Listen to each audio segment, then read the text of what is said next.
Hi guys. Okay, so for today I'm going to show you how to make homemade macaroni and cheese.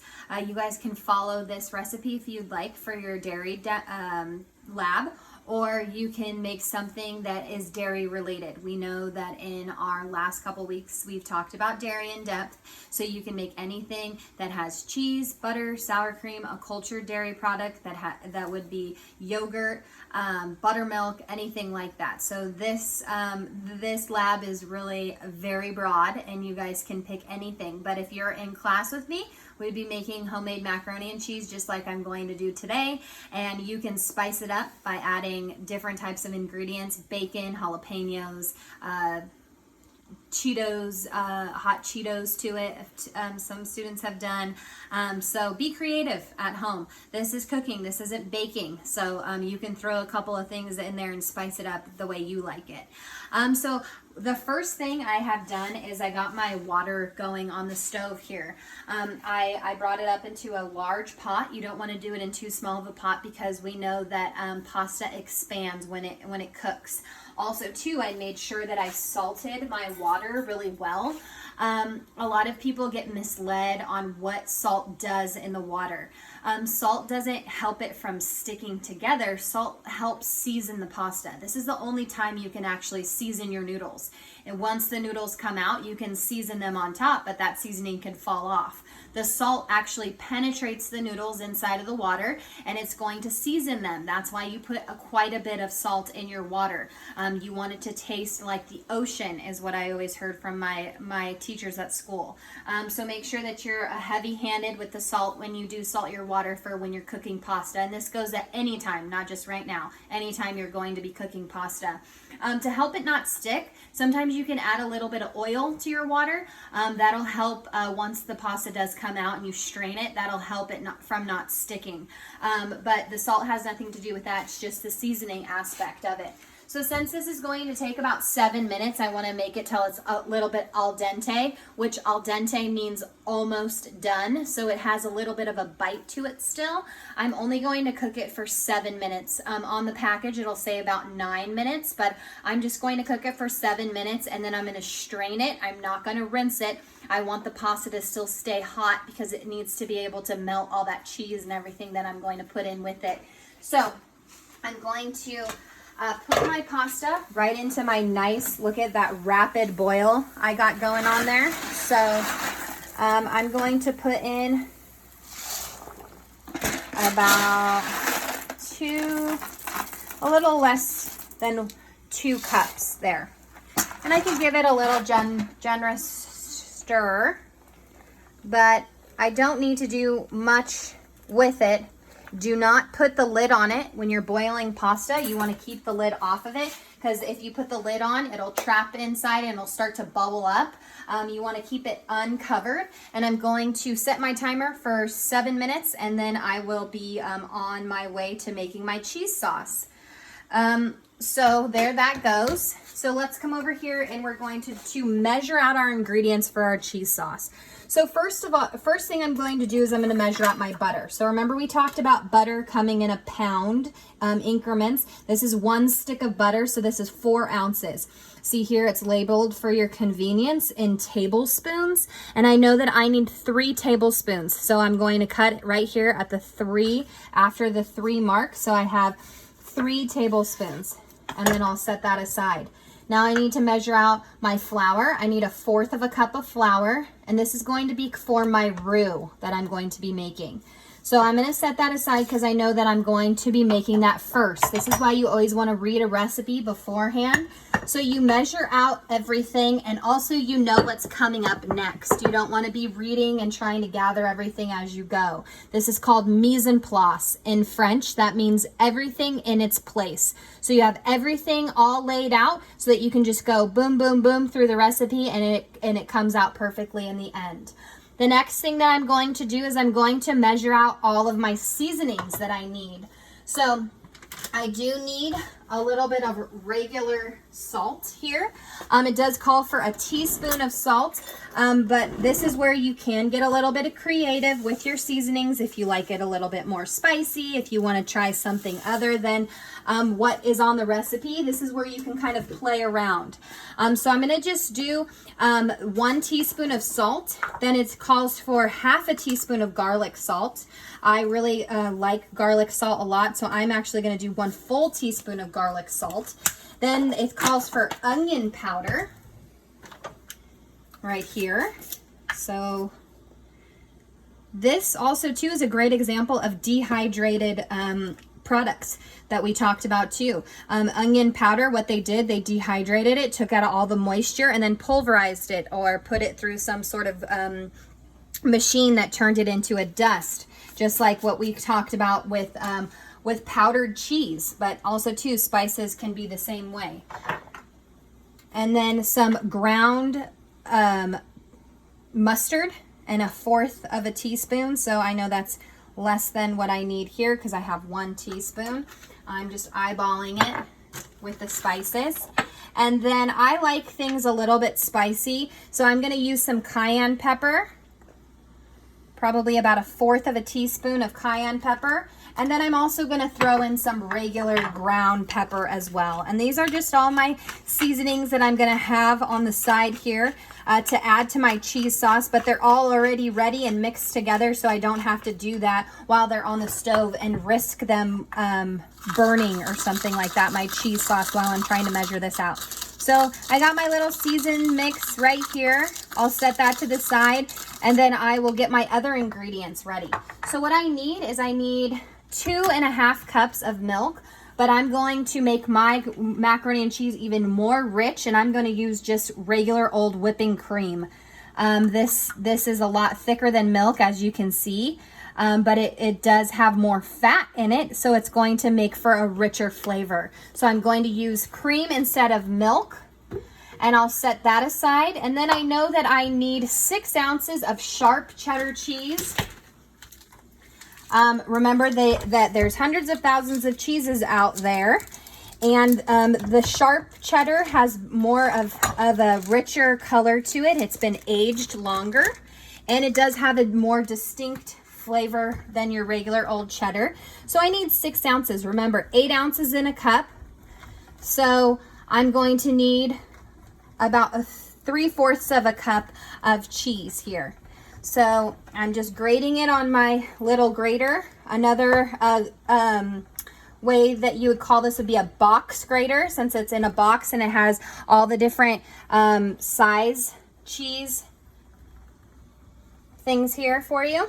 So you can get your measuring cups out and measure how much cheese you need. But since I'm just going to eyeball this, I know that I need about 3/4 of a cup. This looks like a little bit more than that, so I'll take some away. And if you like things really cheesy, you can add a little bit more.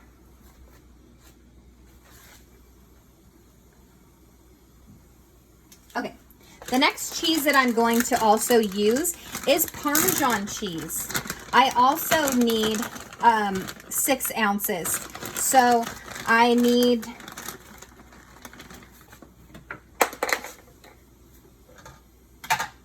so that we can do proper measurements here. This is a cup. So we know 8 ounces in a cup. So I need a little bit more than half, 3/4. So that's pretty good there. So there is my Parmesan cheese. And then I need 2 ounces of cream cheese. Give it that nice creamy flavor. I got some cream cheese over here. It's actually been sitting out. It's nice and soft. And 2, for your convenience, for cream cheese, it does have it in the ounces on the side, 1 ounce increments. So I know I need 2 ounces, so that's perfect. So I'll just cut it right here. And now I have all my ingredients ready to go on the side for me to make my cheese sauce. So now I'm going to come over to the stove here, and I'm going to show you the cheese sauce. Okay, so what I'm going to do is I have a nice pan here. You could use a saute pan. I'm going to turn it onto about medium heat, and I'm going to melt my butter first. What I'm doing is I'm making a roux. What a roux is, it is the base of any type of thickened sauce, like an Alfredo sauce, or even a gravy if you're making gravy. So what the roux is just melted butter and flour. You'll see that once this butter is nice and melted in here, I will add my flour to it, and it's going to look almost like a paste. That is your roux. Oh, that's my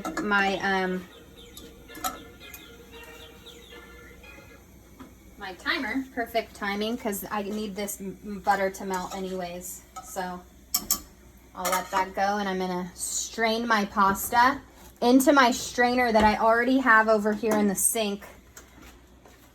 So I'll just strain it right into here. And then what I'm going to do not run it under water or anything. You want it to keep hot. I'm gonna put it right back in there. Okay, because I want it to stay hot. You can stick it back on the stove, but just make sure that that it's not on so it doesn't burn. Okay, so my butter is getting nice and melted over here for the base of my cheese sauce. As soon as your butter is melted, make sure it's not on too high of a heat, because butter does have a lot of butter fat in it, remember? So it will burn. Once it's completely melted, then you're gonna add your flour. Now you can see it's turning into a little bit of a paste here. This is called your roux. As you cook this roux, it starts to change colors. It starts to get darker. The darker the sauce, the darker the roux you want. So if you were making a dark gravy for, let's say, Thanksgiving, you would cook this roux until it looked pretty brown. I want to keep it more at a beige color. Also, too, this is what you would use, a beige color for an Alfredo sauce. What this roux does in your recipe is it's the thickener of it.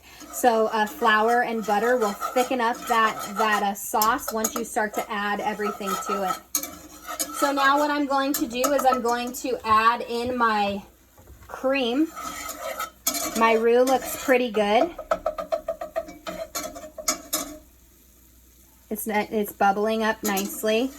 Also, too, a reason why you want to make sure that this is cooked is that it's raw flour. So you don't want that raw flour taste, and also too, it's not good for you to just eat raw flour. But also you want it to just be that perfect consistency, so when you do add all the rest of your ingredients, it will thicken it up. So see how it's starting to kind of bubble? It looks like it's starting to make almost like a chemical reaction. As you continue to cook it, you'll see the color changes. Like I said, it'll start to get browner. But I want to keep it more at a beige coloring, so this looks perfect to me. Now I'm going to slowly add in that cream. Look, I'm whisking it so that I don't get any clumps. And as you add your cream, it's going to start to thicken, or your milk if you're using milk for this ingredient. You want to make sure that it's cooking properly and that you're constantly stirring it, because you do not want to get any clumps in there.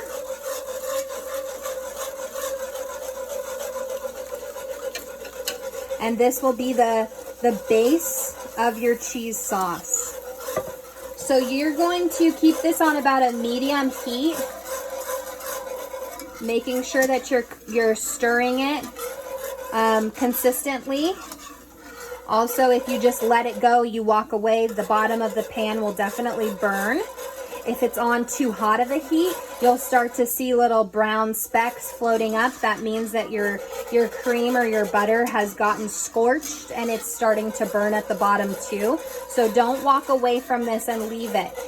You do want it to start to thicken. You'll feel the consistency of your sauce kind of change from this watery liquid to more of a thicker sauce, like an Alfredo. This is what a base of an Alfredo sauce would be like too.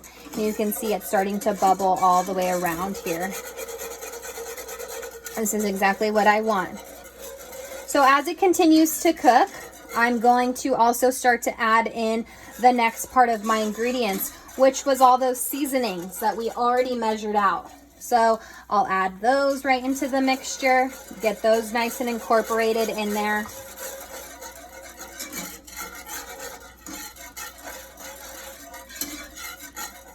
So I can see now that this is starting to thicken up. So I'm going to turn it down a little bit.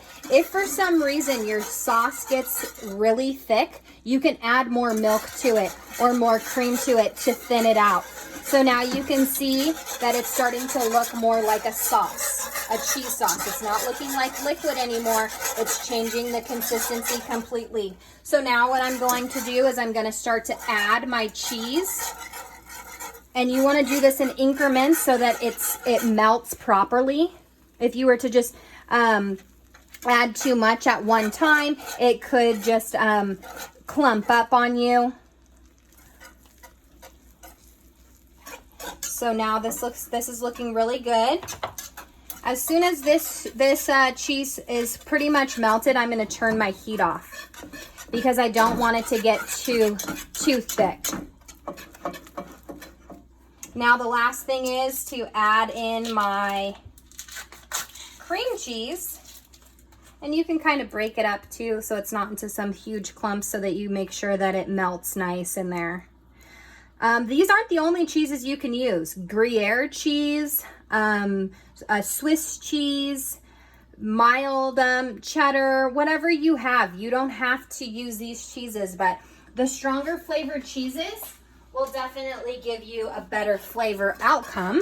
But whatever you have at home, you could definitely use in your macaroni and cheese sauce. And this is really delicious. Making homemade macaroni and cheese is so good. So I'm just going to make sure that that last addition of cheese, which was my cream cheese, is nice and melted in there and that I don't have too many clumps. Remember, turn your heat off. If you don't, your cheese sauce is going to continue to cook, and if it continues to cook, it'll just thicken up, and then you'll have just a huge cheese blob and not a nice beautiful sauce to work with. Okay, so this looks really good. Now that my cheese sauce is done, I'm going to take away my whisk. This is a step that some students would forget, and then all of their noodles would get stuck into the whisk when they would mix it into their pasta. So please make sure that you switch over to a rubber spatula or a spoon or something like that. Do not use your whisk anymore. Okay, so now my cheese sauce is nice and beautiful, velvety, cheesy goodness there. So I have my pasta. I'm actually going to just give it a little bit of a stir here since I know it's been sitting, and I don't want it to be clumpy, so I just want to wake it up a little bit. There it is. It's nice. See, it's still hot. I didn't want to rinse it under the water. I wanted to keep it hot. Now what I'm going to do is I'm going to add my cheese sauce right to my pasta. This would be the time that you could add, let's say, sauteed jalapenos. I wouldn't suggest putting in raw jalapenos. I think sauteed because then they wouldn't be so crunchy. Or some bacon bits. You can even crush up, like I said, some flaming hot Cheetos if you like that type of thing, of whatever you like to add to your macaroni and cheese. Some students got really creative, and it was really fun to see what they came up with in the last couple years. So what I'm going to do, so you could stop right here and you could pour this into a bowl and you could enjoy your homemade macaroni and cheese. Or you could put it into a pan here and you could bake it. What you could do is you can put some nice breadcrumbs on top, Panko like I have. You can crush up some Ritz crackers, and you can toss them with a little bit of butter and then sprinkle it on top. Turn your oven on to a very high degree 400 or even broiling, and toast those breadcrumbs on top. And then you would have a baked macaroni and cheese. Even more delicious. So you can see you could use a bigger pan so that you could have a thinner yield there, or you can keep it there. And then I have some panko, and then I'll melt some butter and then toss it together. You could even season it a little bit and then put it right on top and stick it in the oven and bake it. These are all options for you, but this is the base recipe for homemade macaroni and cheese. You can use other types of noodles other than elbow. You could use spiral noodles or penne pasta, whatever you have at home. But you be the one to decide what type of dairy dish you want to make. There's tons of different options out there, so be creative with the ingredients you have. Please make sure that you are following along with your notes and you're turning those in at the end of class. I'm very excited to see what type of dairy dish you guys come up with. Have fun, enjoy, and I'll see you guys later.